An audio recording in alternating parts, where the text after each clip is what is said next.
them out of the water. Thanks. Have a great day.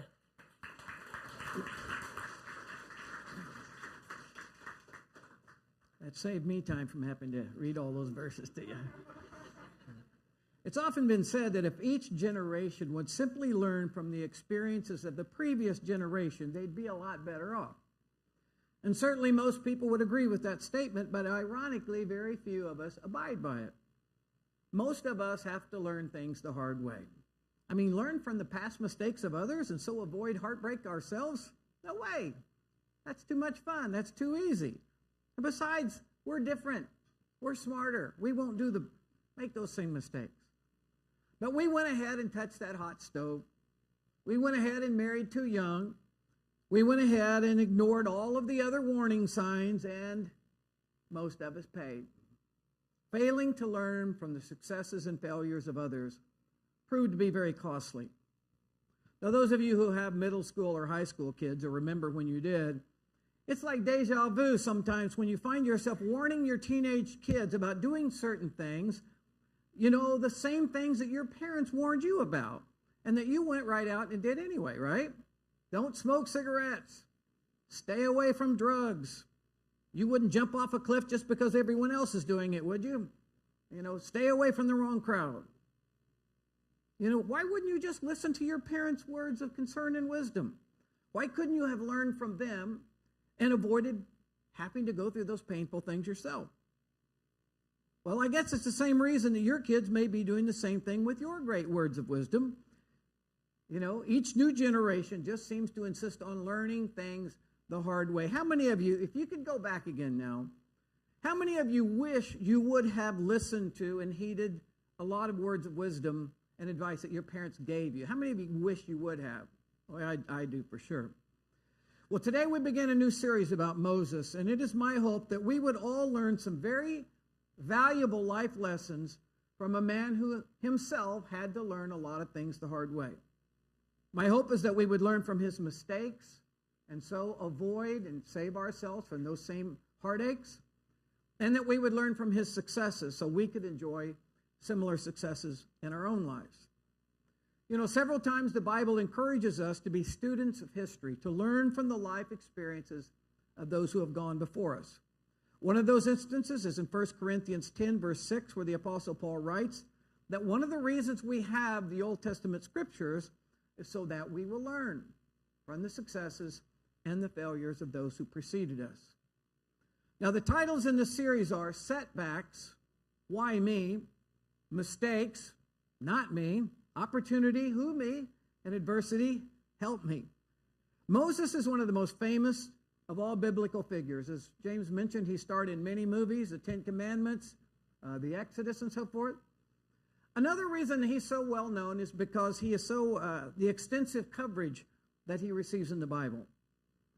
While the single book of Genesis covers such notable figures as Adam and Eve, Noah, Abraham and Sarah, Isaac, Jacob, Joseph, and so forth, there are actually 4 Old Testament books, Exodus, Leviticus, Numbers, and Deuteronomy, that chronicle the life of Moses. He's one of the only few people who are covered literally from life, from birth until death.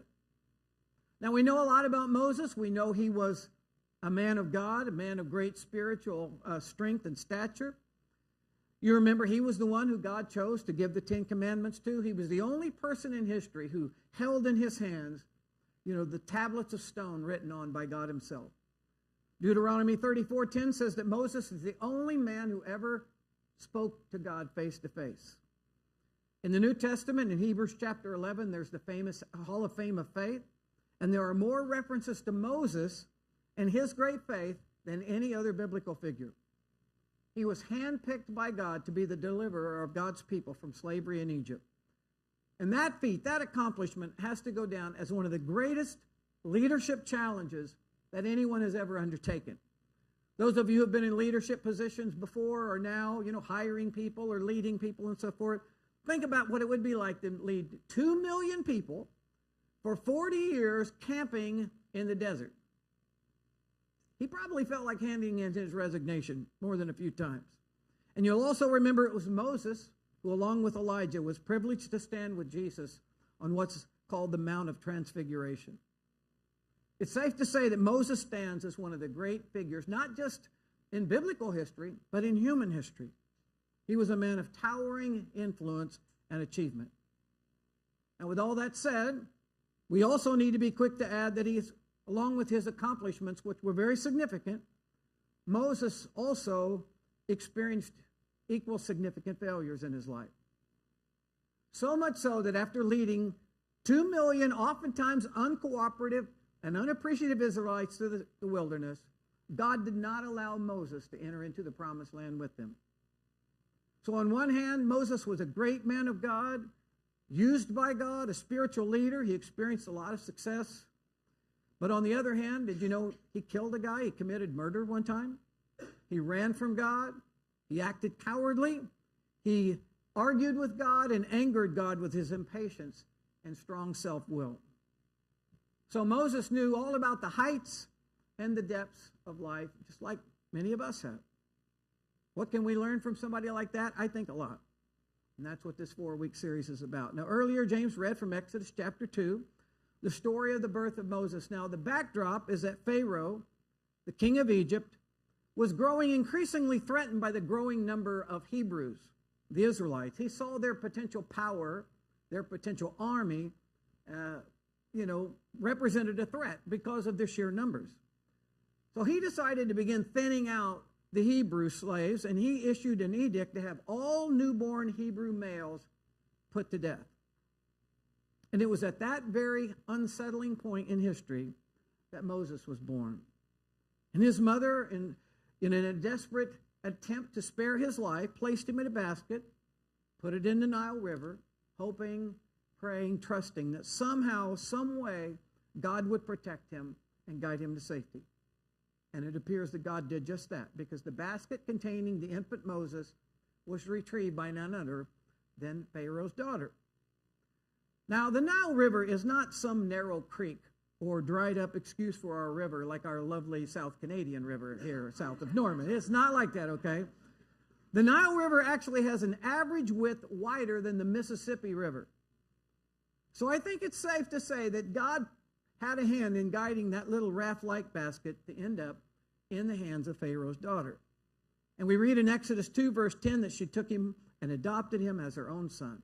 Now, this story is also told in the New Testament in the book of Acts, chapter 7, where it says, at that time Moses was born. He was no ordinary child. For 3 months he was cared for in his father's house.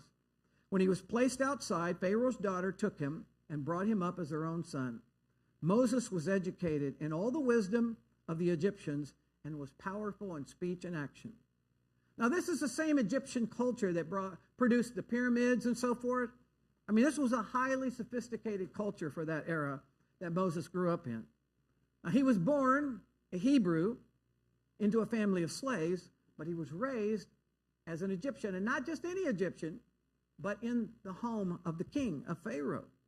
Think of the contrast from slave camp of the Israelites to the palace of the king of Egypt. This is truly a rags to riches story, as James mentioned, a life of certain poverty and slavery to the lifestyles of the rich and famous. But you got to think about for a moment, what about the parents of Moses, the father and the mother?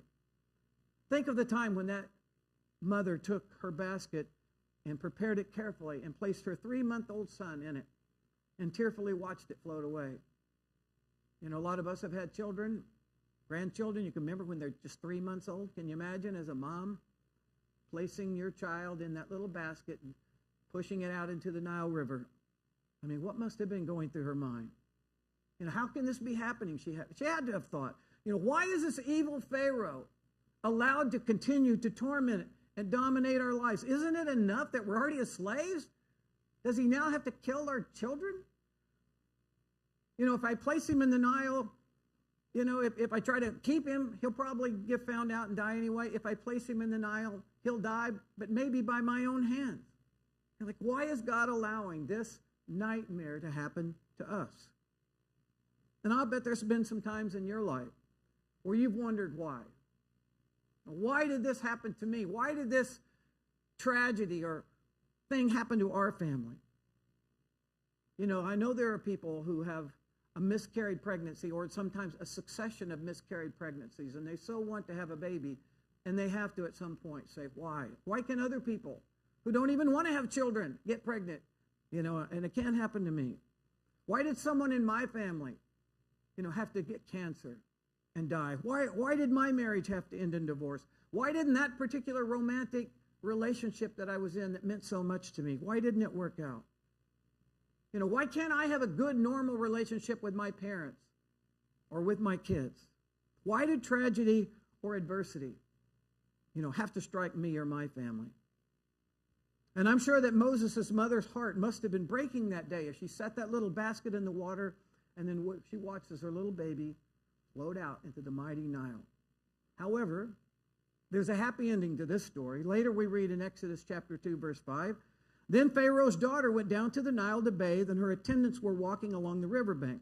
She saw the basket among the reeds, and she sent her slave girl to get it. She opened it and saw the baby. She was crying and felt sorry for us. She says, this is one of the Hebrew babies. Then it says his sister, Moses' sister, his sister, who had been following along on the bank of the Nile, mentioned, she's a slave girl, mentioned in verse 5. His sister asked Pharaoh's daughter, shall I go and get one of the Hebrew women to nurse the baby for you? Yes, go, she said. And the girl went to get, guess who? The mother, Moses' mother. And then look what happens in verse 9. Pharaoh's daughter said to her, take this baby, nurse him for me, and I will pay you. So the woman, the mother, took her baby and nursed him. She had asked, why, God, would you allow this terrible thing to happen? And later, she began to understand. She began to see God's wisdom and God's will unfolding as Moses grew up and went on to become one of the greatest leaders of all time, leading those same Hebrew slaves out of bondage in Egypt and into freedom in the promised land. And I imagine that one day in her old age, she just marveled at how God mysteriously and miraculously accomplished his purposes through such unusual circumstances at that time and difficult events. In retrospect, it all became clear to her.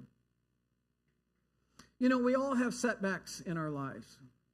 We all go through difficult life experiences. But what if we divided our lives into two halves like this right here? Okay, there's a childhood component and there's an adulthood component. I'll bet some of us here had really traumatic and painful childhoods. Maybe one or both of your parents were alcoholics. Maybe there was verbal or emotional or physical or sexual abuse in your family. Maybe it was severe poverty that you grew up in. Maybe one of your parents died when you were young, or you were bullied at school or by neighborhood kids, or maybe you got pregnant when you were young, or maybe you moved a lot because your parents, it was an unstable situation and you moved and moved and moved and you never could make friends in a school. Now, for others of us, the real trauma didn't come until later in life. Maybe you were in your 20s and someone you were engaged to and they broke it off and broke your heart. Maybe you experienced some different failures, got fired from a job. Maybe in your adulthood, you've had times when you really struggled financially. Or maybe you had someone betray you, a spouse or a friend who betrayed you. Or maybe as an adult, you've dealt with serious health issues, or a failed marriage, or rebellious teenagers, or a difficult relationship with your parents, or your in-laws, or troubles with drugs or alcohol, or things just didn't go in your life as an adult as you thought or hoped they would. Now, if you had to pick just one of these two, not two, but just one, how many of you would say that the childhood part of your life was the most difficult and traumatic of the two? Raise your hand if you would say that. A few of you, okay? How many of you would say that it's been the adulthood part that's been the most difficult and painful for you? Yeah, probably most of us. Well, I remember in the fall of 1984, there was a Monday night football game between the Denver Broncos and the Green Bay Packers, and the game was played at Denver's Mile High Stadium during one of the worst snowstorms in NFL history. I remember watching the game that night. You couldn't see the yard line markers. You couldn't see the out-of-bounds lines. You couldn't hardly tell which player was on which team. It was unbelievable how blizzard-like conditions it was. Denver received the opening kickoff, and with players sliding all over the field, the guy managed somehow, it took him like 25 seconds, but he ran all the way for a touchdown. So Denver kicks off, and on Green Bay's first play from scrimmage, they fumble the ball, a Denver player scoops it up and goes into the end zone for another touchdown. So again, Denver kicks off, and during this driving blizzard on the third play of the first Green Bay Packer drive, or their second one anyway, the quarterback overthrows a pitch on a sweep, a Denver lineman picks it up, goes in for a touchdown. Third touchdown, and you could just see the shell-shocked Packers looking at the scoreboard going, it's 21-0, and less than 2 minutes have gone off the clock. You know, in a similar way, many people's lives start off where they are like shell-shocked and behind 21-0, and they don't even know the game of life has started. They're not even aware of what's happening around them. And yet there's alcoholism, family violence, neglect, home wrecks by divorce. You know, it's like it just adds up. They're like, you're down 21-0, and you don't, you know, you're behind the 8 ball just at the very beginning. And you spend your entire life trying to crawl out of that deep, dark hole that you found yourself in through no fault of your own. Increasing numbers of children these days are growing up in dysfunctional, unpleasant, and unsafe environments. And I imagine that some of you grew up in less than desirable home situations. And I imagine that the negative effects have plagued many of you even into your adult years. Not long ago, someone gave me some articles they had found in magazines from Cosmopolitan, Psychology Today, Vogue, etc. Articles entitled things like Surviving the Nightmare of Incest, Breaking the Silence. People talk about childhood abuse and how it changed their lives. The Secret Too Difficult to Remember, a daughter recalls a murder committed by her father. Prisoners of Childhood, Facing Down the Ghosts of the Past, on and on. It's all over the place. Adults reeling from the effects of things happened to them when they were just children. And again, they struggle to just live a normal, happy life, like they look around and think everyone else is living, and they say, why? You know, why couldn't have I had the beaver cleaver, you know, home life? Why can't I just trust people like others can? Why couldn't my childhood have been normal and happy and different than what it was? Now, others of us grew up in positive home environments. You know, maybe things were really good in our neighborhood and with our friends and school and so forth. Everything was fine until maybe our 20s or our 30s. And then some setbacks, some disappointments, some heartbreak, some things came along. And those of us who were used to winning the game of life suddenly felt the bottom fell out. And so we ask, you know, why? I thought nothing bad like this could ever happen to me. And now it is happening. Well, in 1962, a landmark book was published entitled Cradles of Eminence. It was based on the research of 700 famous and highly influential people, specifically about what factors in their childhoods contributed to them going on to live such lives, significant lives, because they came from such varied backgrounds and cultures and so forth.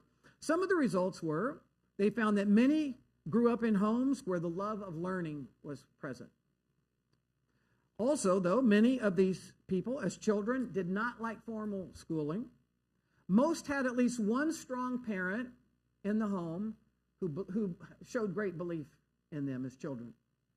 They came from homes oftentimes that promoted education, travel, and trying new things. Many of these people who went on to great successes were headstrong and independent as children. The majority, and I quote, disliked school immensely, feeling it was boring and not challenging. Most were not recognized by their teachers or parents as having any great potential. Those whose teachers noted as being dull or slow included Thomas Edison, Albert Einstein, and Winston Churchill. Now, at the same time they had some of these positive and negative backgrounds, many grew up in had traumatic childhood. You know, alcoholic parents, a smothering mother and or a dominating father. Many grew up in abject poverty. Some had physical limitations or emotional issues. Some had parents who died when they were just young, when the kids were young.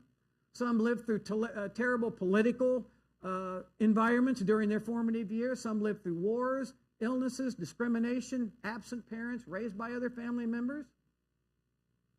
And I'm sure that some of you can relate to some of that. And you know, when you're just a little guy or a little girl, you have no way of defending yourself in those situations or even understanding why those things are happening.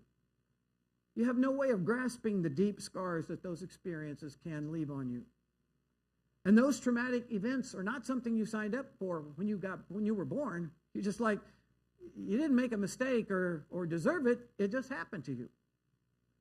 This book found that about 15% of the 700 highly successful and influential people had been raised in happy and supportive homes.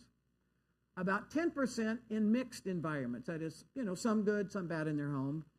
But a full 75% of people like Henry Ford, Louis Armstrong, John D. Rockefeller grew up in a family burdened by some severe problem. Could have been poverty, could have been abuse, absent or dead parents, alcoholism, mental illness, etc. And I'm sure that many times those people ask, you know, why me? Why me? Why do I have to grow up in these circumstances? Probably like Moses did too. Like, why, God? You know, why was I born at such a terrible time where my parents are slaves and I'm just going to grow up to be a slave? Why was the Pharaoh so evil? Why didn't I get to grow up, you know, at home like regular people do? Well, what the authors of Cradles of Innocence concluded is the one thing that all 700 of these people of great accomplishment and influence, one thing they had in common was resilience, determination. They never gave up on themselves or their dreams. They never quit. They fought for themselves regardless of whatever their circumstances were, trauma, tragedies, setbacks. Now, some had talent. Some had an inborn, unique giftedness. Some had engaging personalities, and some had high IQs. Certainly not all had any of those things, but that was not enough. They discovered in their research that it was their fighting spirit, a determination, a perseverance that they were going to work hard to make their lives good. A study done by the University of Oxford called this inner defiance, a refusal to accept belief. Did you know that Oprah Winfrey, who is today known, of course, around the world, she has a net worth of $2.7 billion, she was raped and molested by her cousin, an uncle, and a family friend starting when she was 9 years old. Now, you don't recover from something like that. You don't move forward after having that kind of experience without some incredible kind of inner strength, inner defiance, if you want to call it, something that wells up inside of you that just says, I will not be denied. It's not going to ruin the rest of my life. Now, if you were one of the people who had some really painful and traumatic childhood experiences, my heart goes out to you. And if you haven't done it yet, first I would say, please go see a counselor. You know, go see a counselor. They can help you. And of course, ask God, you know, for help and for healing. That bad thing didn't happen to you because you deserved it or because you were or are a worthless person. But you may have to spend way more time than other people figuring these things out, taking these steps in order to overcome the things that happened to you early in life. And I want to remind you that God loves you, and that people at the church here, we care about you too. And those of us who didn't experience those things, we can't, in all honesty, we can't say, oh, I know exactly what you went through. Because we don't know. We can't know. But we do care about you. And we do believe that God can and will give you the strength to take whatever extra steps you have to take to build within you over time an inner resilience, an internal defiance that you will not allow what happened to you to ruin the rest of your life.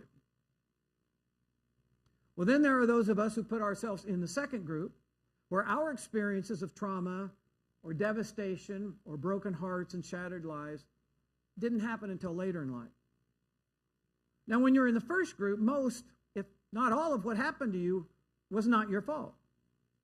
Like I said, you're just a little kid. You have no way of defending yourself. You have no way of really even understanding why these things are happening.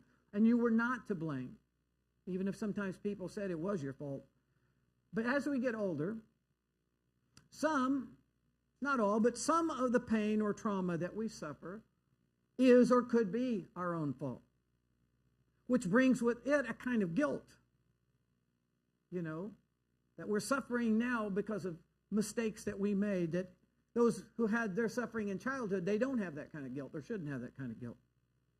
And so sometimes we ask, why me? But then if we have to admit that certain things we're largely are doing, like becoming pregnant young and the impact that has on your life after that. Maybe messing around with drugs and or alcohol and winding up with a lifelong struggle with addiction. Maybe being too busy early in your marriage with your career and other things, and your kids were young, and you weren't really there for your kids like you wanted to be and like you should have been, and now you're seeing the negative effects in the lives of your kids, and you feel guilty. Maybe not being disciplined enough as you grew older with your eating and exercise, and now you think, I'm hopelessly out of shape now. And you think, it's just my fault. I've talked to people in the church who feel guilt because when they were raising their kids, they were not going to church. The parents weren't. They were not raising their kids with God as an important part of their life. And now their kids are grown, and their kids don't take spiritual things very seriously, and the parents feel guilty about it. At other times we ask, why me? And it's bad things that we had no control over. Like why did someone in my family have to get cancer? Why were we unable to have children of our own? You lose your job during the pandemic. That's probably not your fault.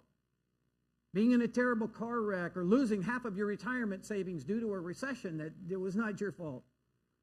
Growing up and having a coach or later having a boss who doesn't treat you fairly. Or being the victim of a sexual assault.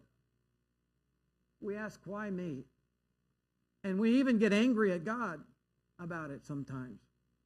But ultimately, I think most of us come to the realization that to get through the worst that life throws at us, we need that thing called resilience. We need strength. We need an inner defiance that refuses to stay down, that refuses to give up and quit. You remember in Joshua chapter 1, he says, be strong and courageous. Do not be afraid. Do not be discouraged, for the Lord your God is with you wherever you go. There is absolutely no guarantee of what tomorrow or next year holds for you or me.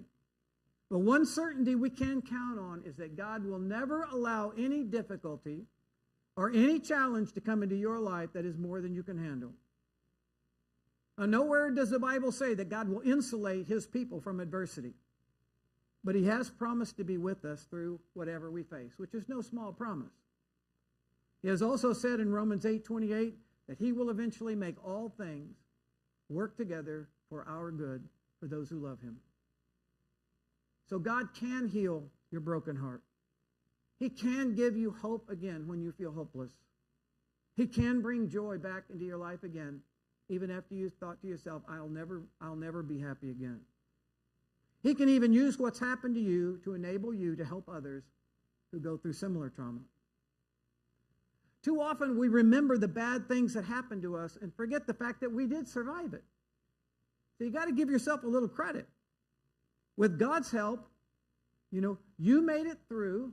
You had enough to make it through the tough times you've been with through God's help. And you're probably a lot more resilient already than you think you are. You remember the nursery rhyme, Humpty Dumpty sat on the wall, Humpty Dumpty took a great fall. All the king's horses and all the king's men couldn't put Humpty back together again. The situation is not hopeless for you, though, even when it appears to be. Because even though you may have experienced a terrible, difficult, childhood, even though you may have experienced lots of setbacks in your life, as an adult, teenager and adult, setbacks and hurts. The big lesson from setbacks, and when we ask, why me, is that finding God in the journey means to be strong. To face everything with the courage and the strength that God will give you. Don't be afraid, it says. Don't be discouraged. Don't let discouragement get the best of you when you're down. find that inner resilience, that resilient spirit that you actually have displayed at times in the past, and that God will use to help you overcome whatever current problem you're facing. All right, well, that's part one of our series on Moses. Why don't we stand? We'll have our closing prayer.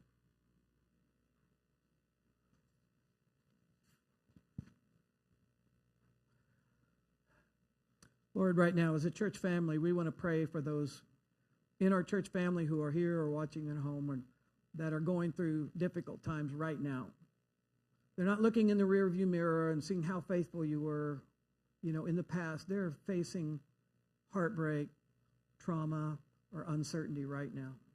Lord, we want to pray for them. Pray that we would provide whatever strength we can. We would provide the love and support they need, but ultimately that they would look to you. And that, God, all of us, whatever upcoming trials, whatever upcoming uncertainty, whatever setbacks or disappointments or heartbreaks or sleepless nights that await us, that we would remember back to Moses and his mother and the trust, and that you did work things together in spite of the difficulty. Eventually, good won out. And in the meantime, God, help us to have that inner resilience, the strength, the willpower to move forward, trusting you with whatever comes in our future. Lord, that's our prayer today. In Jesus' name, amen. All right, everybody. Great to see you again. We will see you next time. Oh, gosh, I got a shot there. Well, next time you guys got to get here on time.